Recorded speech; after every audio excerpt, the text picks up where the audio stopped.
sih dibeli tapi nggak dipakai misalnya gitu kan. Jadi cuma ditaruh aja, nanti kalau lagi naik harganya dijual gitu. Tapi ada juga yang nggak seperti itu.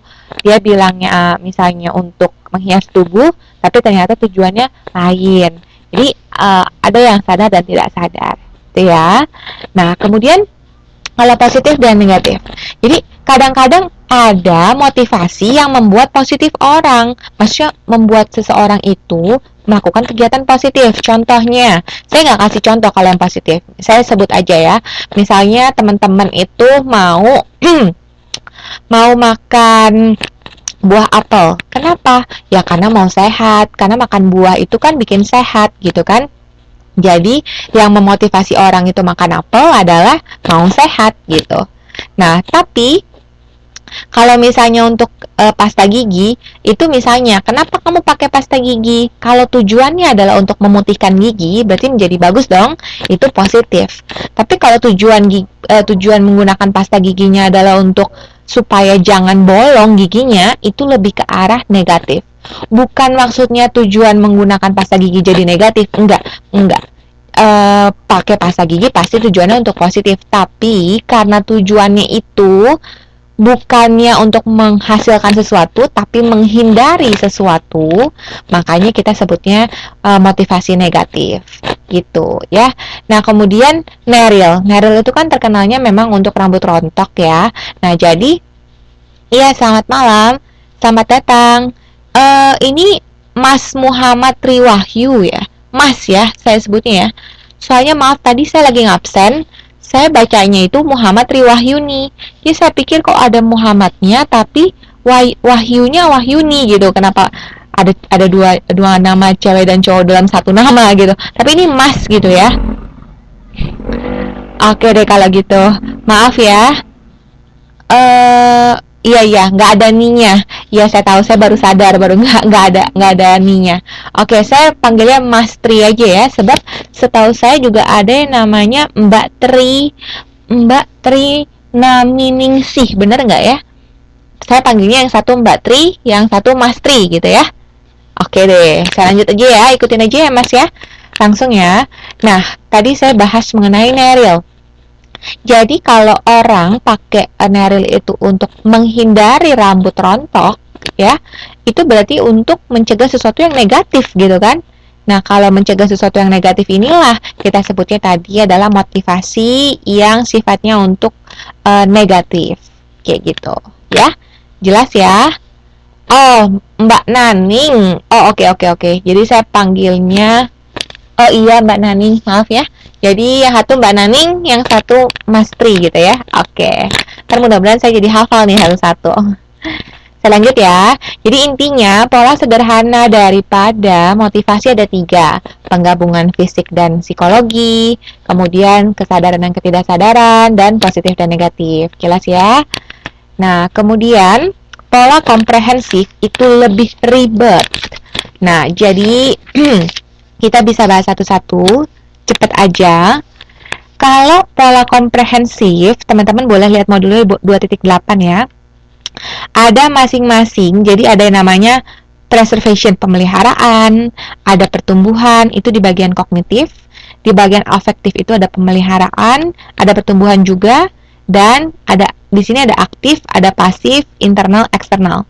Penggabungan antara internalnya aktif dengan kognitifnya pemeliharaan menjadi konsistensi. Kita punya 16. Ya, kita punya 16 di sini.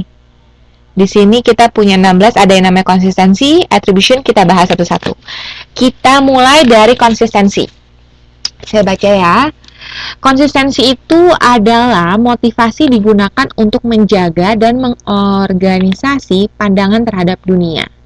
Contohnya, konsumen yang menganggap bahwa sereal yang biasa dia konsumsi untuk sarapan sangat bergizi ternyata mendapat skor yang tidak terlalu baik sebagai makanan sehat dari sebuah majalah kesehatan. Nah, akan merasa tidak nyaman dan akan berusaha mencari penjelasan atas ketidakkonsistenan itu. Maksudnya apa? Ada yang bisa jelasin ke saya?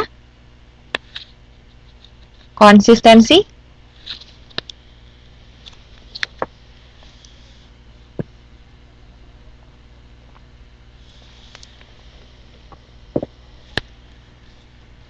Oke, saya jelaskan ya. Jadi konsistensi.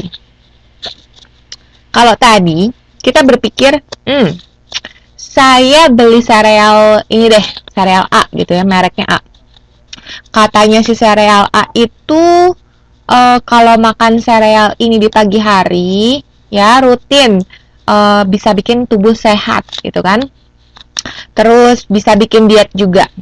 Ternyata nih, tahu-tahu saya baca majalah ceritanya. Majalahnya majalah kebugaran, kesehatan.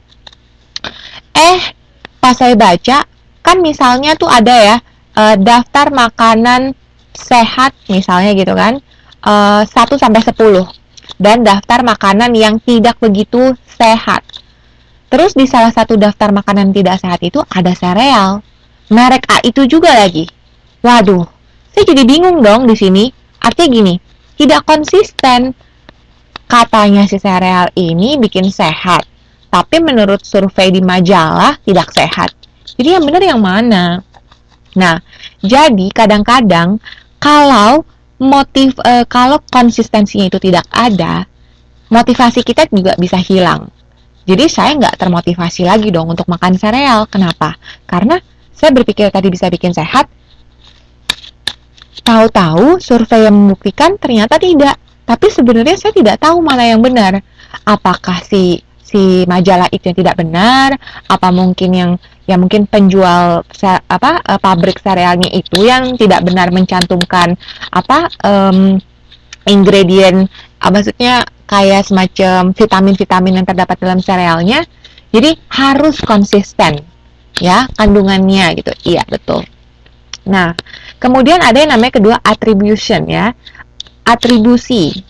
Motivasi digunakan untuk memahami atau menyimpulkan penyebab dari berbagai peristiwa. Motivasi ini menjadikan seseorang menggunakan ciri-ciri atribut tertentu untuk memahami sesuatu. Misalnya, hikmah atas bencana yang menempa dirinya atau perilaku orang lain. Nah, jadi maksudnya apa? Biasanya kalau misalnya atribusi ini berarti dari luar kan, kita misalnya dapat musibah gitu kan. Nah, mendapatkan musibah, terus sebentar. Oke. Kemudian kita mendapatkan musibah. Mendapatkan musibah, yang harus kita lakukan apa? Kalau misalnya seseorang untuk termotivasi atas musibah tersebut, biasanya dia akan apa? Dia akan introspeksi diri, benar nggak? Dia akan introspeksi diri, dia merasa, kenapa ya, kok saya misalnya musibahnya, misalnya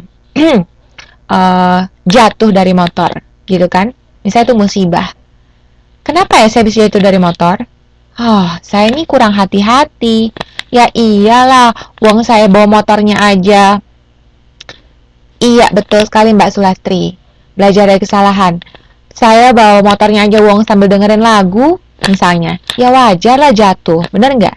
Nah, akhirnya si musibah inilah yang memotivasi orang ini untuk berubah jadi orang yang lebih baik. Iya dong? Nah, jadi artinya bahwa nggak cuma musibah ya, dalam arti berbagai peristiwa itu bisa menjadi latar belakang seseorang dan bisa berubah menjadi suatu motivasi bagi orang tersebut untuk bisa berubah atau mengambil keputusan lain di kemudian hari. Jadi nggak cuma musibah aja, cuman saya memberikan contohnya tadi yang musibah gitu ya. Oke, saya lanjut lagi categorization atau kategorisasi. Motivasi digunakan untuk mengkategorisasi informasi yang rumit agar dapat digunakan untuk mengatur dan menangani informasi tersebut menjadi lebih mudah. Contohnya, pakaian bisa dikategorikan menjadi pakaian resmi, pakaian santai, dan pakaian rumah. Iya, jadi kalau misalnya semua barang biasanya punya kategori, ya nggak cuma pakaian aja sih, banyak ya di sini. Misalnya mungkin ada, kalau makanan bisa dikategorikan nggak? Kayaknya bisa ya. Kayaknya kalau zaman sekarang trennya sarapan pagi pakai sereal, pakai roti, kayak orang bule aja ya. Nah, kalau misalnya siang makannya nasi gitu kan, atau makannya mungkin pokoknya berat-berat deh. Kalau sore mungkin ngeteh gitu kan, atau makan malam baru juga berat gitu ya. Nah, jadi di sini ada kategorisasi. Kayaknya orang jarang makan roti jadi makan siang gitu, ya kan? Atau orang jarang ngeteh di siang hari, jarang banget. Biasanya mungkin sore-sore gitu ya.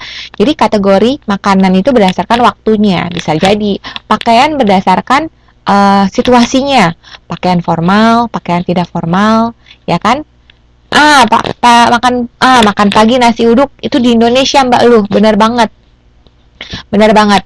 Tapi nasi uduk bisa makanan yang bisa dikategorikan kapan aja kali ya nggak sih? Kita juga bisa kan makan siang-siang nasi uduk, ya nggak? Nah, tapi biasanya kalau pagi-pagi kan mungkin kalau di Indonesia tuh ya nasi uduk, ya apa ya? Mungkin bakmi kali ya, mie gitu ya. Terus mungkin apa lagi ya sarapan pagi? Sarapan pagi lebih terbatas sih ya, kita kan nggak mungkin dong bubur ayam, benar Mbak Iis. Nah, kan jarang ya kalau makan siang masa makan nasinya pakai rendang, makan paginya pakai rendang, waduh itu berat banget gitu ya. Oke, saya lanjut ya. Kemudian ke objektifikasi ya. Nah, motivasi digunakan sebagai tujuan. Informasi dari luar di samping refleksi dari dalam untuk mengambil kesimpulan tentang nilai dan sikap seseorang. Contohnya, konsumen menggunakan jumlah uang yang dikeluarkan untuk mengambil peralatan menyelam sebagai ukuran tingkat kesenangan yang dia peroleh ketika menyelam. Nah, jadi di sini objektifikasi. Kita kan pasti ini dong ya, punya tujuan, ya kan? Nah, kesimpulannya adalah misalnya, bentar ya. Oke, Mbak Sulastri, itu apa? Kursornya ya. Oke, nah tadi objektifikasi ya. Uh, saya ulang lagi. Jadi kalau objektifikasi, contohnya gini. Saya misalnya, oke, kalau olahraga deh. Misalnya saya lagi berlibur di Bali. Kalau tadi kan di buku contohnya menyelam, nggak apa-apa saya pakai contoh itu ya. Saya berlibur di Bali, saya coba deh misalnya menyelam diving gitu ya, atau snorkeling. Ternyata seru banget, asik banget. Ternyata saya nggak sadar kalau saya ini bisa berenang loh, misalnya gitu ya. Pas saya coba, wah happy banget deh. Akhirnya yang memotivasi saya apa untuk membeli alat-alat selam itu? Karena saya merasa puas. Karena saya merasa puas setelah saya mencoba snorkeling dan diving tadi, ternyata saya bisa gitu. Jadi ada aja orang yang termotivasi itu ya karena itu tadi ada objektifikasi, karena adanya tujuan atau karena juga berdasarkan pengalamannya dan kesimpulannya mengenai apa yang menjadi pengalaman orang tersebut. Ya. Kemudian autonomi. Kalau autonomi mungkin biar cepat, saya langsung masuk ke contoh aja kali ya. Karena pengertian-pengertiannya teman-teman bisa baca sendiri. Nah, autonomi itu contohnya mengikuti berbagai kursus bahasa asing sebagai usaha untuk mengembangkan diri. Nah, ini juga nih, gitu kan. Nah, jadi kalau misalnya saya sudah bisa bahasa Mandarin, misalnya, ya kan? Oke lah, karena kan kita tinggal di Taiwan. Iya, malam Mbak Zueria. Iya, hari ini kita sekarang lagi bahas halaman 2.9 ya Mbak ya. Silakan dibuka modulnya. Oke, saya lanjut ya. Ini sampai bagian otonomi. Kalau otonomi ini jadi oke lah, kita bisa bahasa Mandarin karena kita tinggal di Taiwan, benar nggak? Tapi apa salahnya kalau misalnya kita juga bisa bahasa Inggris, karena bahasa Inggris itu penting zaman sekarang. Dimana-mana semua orang sudah bisa bahasa Inggris, ya nggak? Nah, jadi apalagi bahasa Inggris kan paling universal, satu dunia kan menggunakan bahasa Inggris gitu kan, kita bisa berkomunikasi dengan siapa saja. Nah, jadi di sini otonomi ini ya untuk aktualisasi diri saja. Kalau misalnya saya bisa bahasa Inggris kan enak, pikirannya bisa berkomunikasi dengan semua orang, terus bisa mengembangkan diri saya juga, buat nanti ngelamar kerja juga, ya enggak? Nah, jadi di sini saya coba les bahasa Inggris misalnya, atau mungkin coba ngomong pakai bahasa Inggris sama teman-teman saya deh, gitu kan. Iya.